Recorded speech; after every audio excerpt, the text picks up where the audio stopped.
Hello mga pasayan yan! Saan nga nasaran inyong maanyag nga half Filipino, half Filipina na hikala ang inyong inday pasayan, Jolena Palileng, na super kalamisyang bayhana. And welcome back to my self-love channel!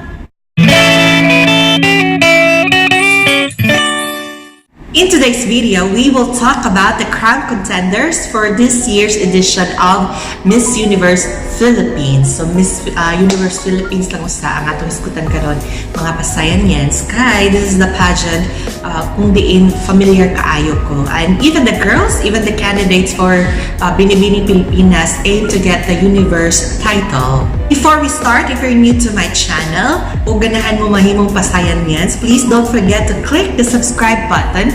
O kung gusto mo, pwede sa niyo i-click ang notification bell para ma-update mo sa akong mga latest ng mga videos. Anyway, in case nga mangutan na mo why naabot na ko og beauty pageant ka self-love channel mo unta ninyo, well, self-love means doing what you love and enjoying your interest. Kung unsa man gani ang inyong mga gusto, mga pasayan yan, buhata ka na kay we only have one life.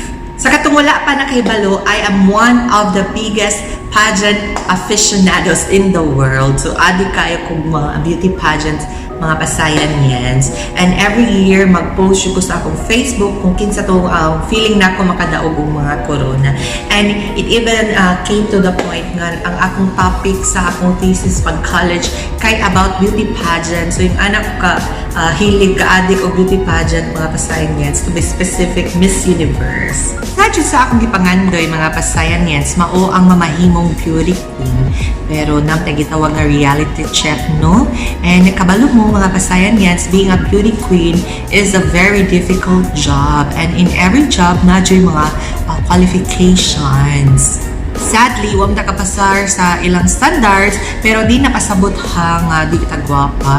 Gwapa jud ang tanan mga pasayan yes. Ang problema lang, wala ta na-qualify sa beauty standards na ilang giset. There are a lot of amazing and beautiful ladies for this year's Binibining Pilipinas. Pero, they have to work really hard mga pasayan yes. Kay Catriona Gray set the bar really, really high. So mga girls, if you really want to win crowns, you have to work very hard and you have to give us the element of surprise. We all know that Miss Universe is a brand.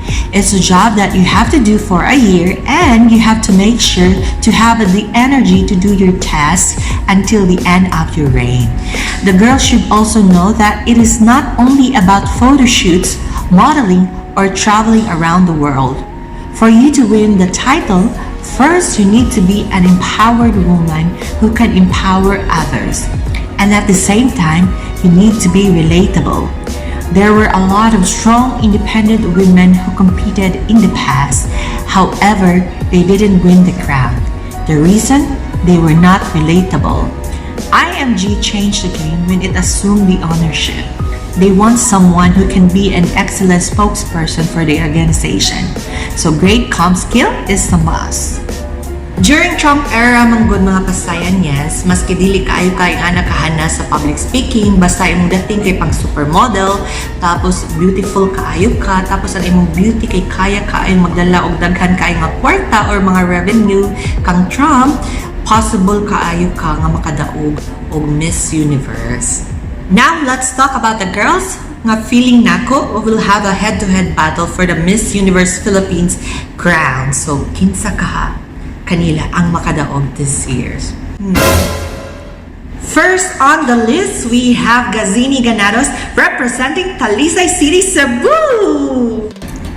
Gazini is one of the pageant veterans in Cebu and one of the most awaited beauty to join in the national pageant.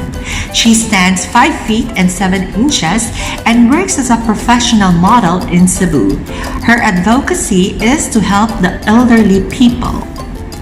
Talking about Gazini, mga pasayan yans, she's really beautiful. Her eyes are very sexy, very seductive, and dagan gaili nag-feedback na pareha ko na sa lagnaw ni Miss Universe Colombia 2015. Ang ako lang advice ang dyan niya mga pasayanyas, if you really want to be Miss Universe, you have to improve your comm skills. Okay? As what I have watched sa iyong mga interviews, sa mga videos, kung kayo siya, pabebe kaayo, pa-sweet-sweet, pa-cute-cute, yayaon. So, inday gazini, kung ganang ka mahimong Miss Universe, level up ang imong public speaking, okay? And practice lang jud, I know kaya na kayo na nimo. Next on the list is Samantha Ashley Law representing Cebu. Samantha, a former Binibining Cebu tourism, is one of the highly awaited girls in the national pageant. This girl has a mesmerizing face and a great comm skill. She is under Aces and Queens. Ang akong advice para kang Inday Samantha, kinahanglan jud nimo Inday nga mag-improve sa imong pasarela, no? So kay base sa mga videos nga akong nakit-an, murag dili kayo ka excellent ang imong execution sa pasarela, and I think she's training really hard with Aces and Queens, so kaya ra kaayo na nimo mag-improve imong pasarela walk, Inday Samantha, no? And if ever dili mo gani ka makadaog nga Miss Universe Philippines, pwede sa nimo ang Binibining Pilipinas Glue. Now let's talk another beauty representing Negros Occidental, none other than Vicky Marie Milagrosa Rushton. Vicky was last year's first runner-up, very close to winning a crown. We can't deny the fact that she has one of the most beautiful faces in this year's edition of Binibining Pilipinas. I am also happy that her styling has leveled up. Akong advice lang jud ni kang Inday Vicky, no? Inday Vicky, kung muna na akong galikan yung video, you really have to improve your comm skill. Kaya base sa mga interviews na akong nakita, sa mga videos, sa imong interviews, kuan siya, masyadong pabebe. So, pa-cuter kaayo Inday Vicky or Inday Vicky. So, kinahanglan ka mag-level up sa imong public speaking. Actually, makadeliver man siya sa iyong mga ideas, mga pasayanyas. Ang issue lang jud kay lack of conviction. So, dapat confident ka. As a beauty queen, you will be tasked to do public speaking, and you need to have the confidence para mutuo kanimo ang imong audience. So, then kaya na siya. Practice lang jud. Anyway, you have until June para mas mag-improve pa.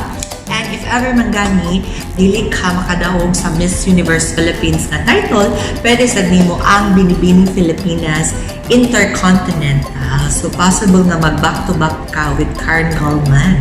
Next on the list is Maria Andrea Aya Abisamis representing Lungsod ng Pasig. This oriental-looking beauty is no stranger to beauty pageants.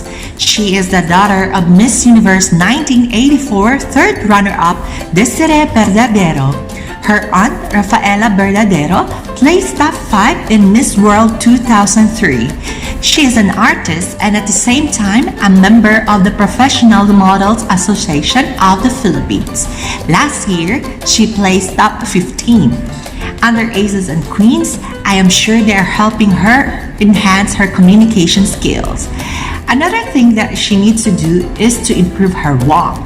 She needs to adopt the pageantry style of pasarela from her usual catwalk skills. If ever mga pasayin niyan, si Aya dili makadaog sa Miss Universe Philippines crown, pwede siya mo represent sa country sa Miss Supranational or sa Miss Grand International.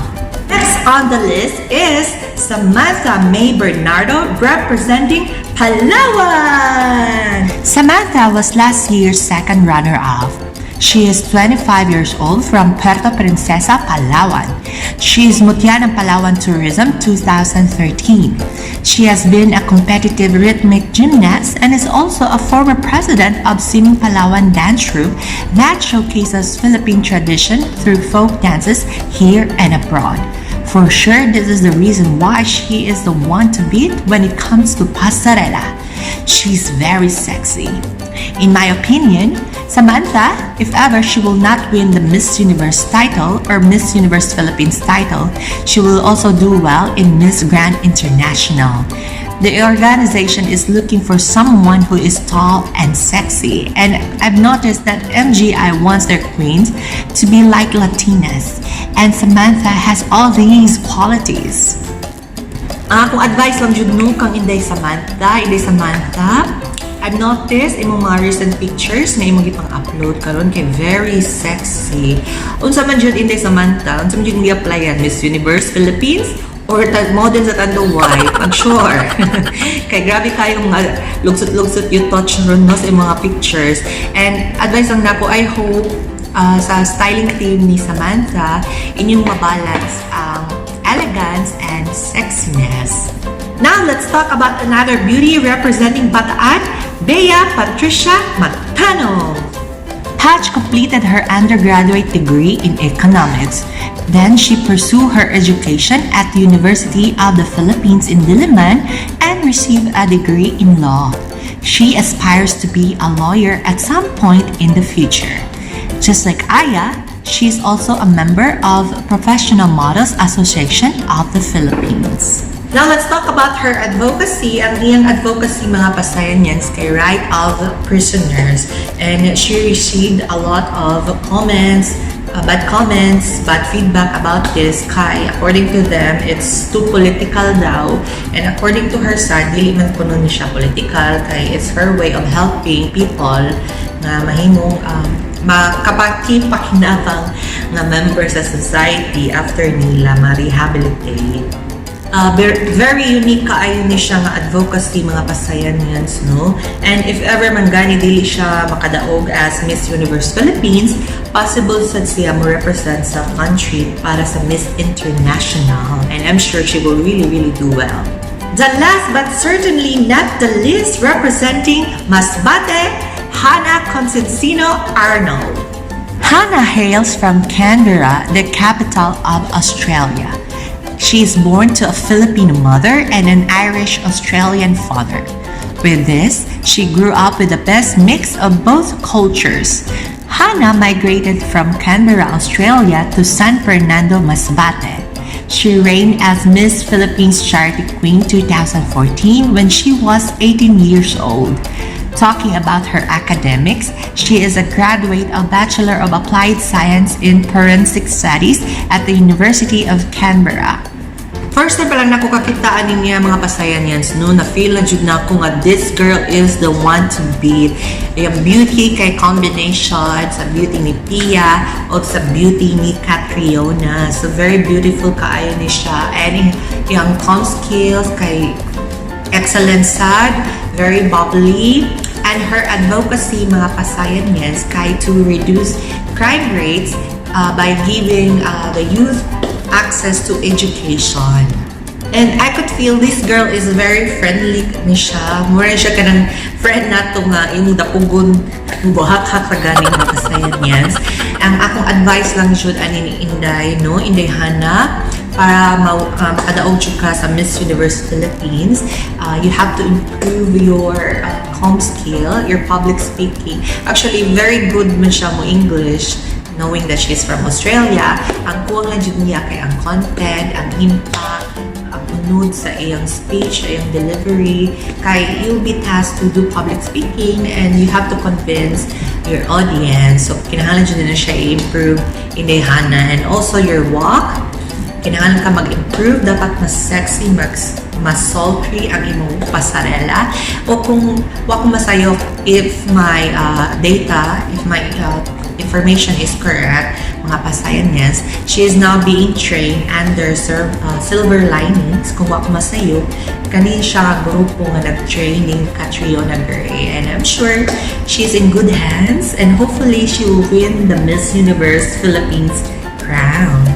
So mga kato ang akong mga partial top picks para sa Miss Universe Philippines. So partial lang sa mga pasayanyans kay it's still too early para mo decide kung kinsa jud ang mga karapat-dapat nga mo daog. So basi dagan pa kayo nislang preparations, dagan pa kayo nislang sorpresa, or kung mga pasabog nga giandam para nato. So you never know, di ba mga pasayanyans? And I'm sure dagan kaninyo ang mo disagree sa ako mga opinions. And I respect that. I just hope you will also do the same thing kay para magpuyot ka nga malinawon. Magpuyot ka nga malinawon in this world or the universe rather. Anyway, if you have suggestions or mga ideas kung saan pagpakita of self-love, please comment down below para atong matakol sa ako mga umaabot ng mga videos. And also, please follow me on Facebook, Instagram, and Twitter para ma-update mo sa ako mga latest ng mga posts or mga events. Isang dalagang Pilipina, yeah. Dalagang Pilipina, yeah. Isang dalagang Pilipina. Dalagang Pilipina, yeah. Isang dalagang Pilipina. Ay, nakita kong isang babae, di ko malimutan ang kanyang imahe. Isang dalagang Pilipina, yeah. Dalagang Pilipina, yeah. Isang dalagang Pilipina. Dalagang Pilipina, yeah. Isang dalagang Pilipina, yeah. Dalagang Pilipina, yeah. Isang dalagang Pilipina. Dalagang Pilipina, yeah. Isang dalagang Pilipina. Ito po ang inyong maanyog na hikala, Jolena Baleleng, representing the Festival Island of the Philippines, Cebu. I'm proud Binibini and I'm beyond beauty. Bago ko po lisanin ang intabladong ito, mag-iiwan po ako ng kataga na always remember that learning to love yourself is the greatest love of all. And I thank you. See you.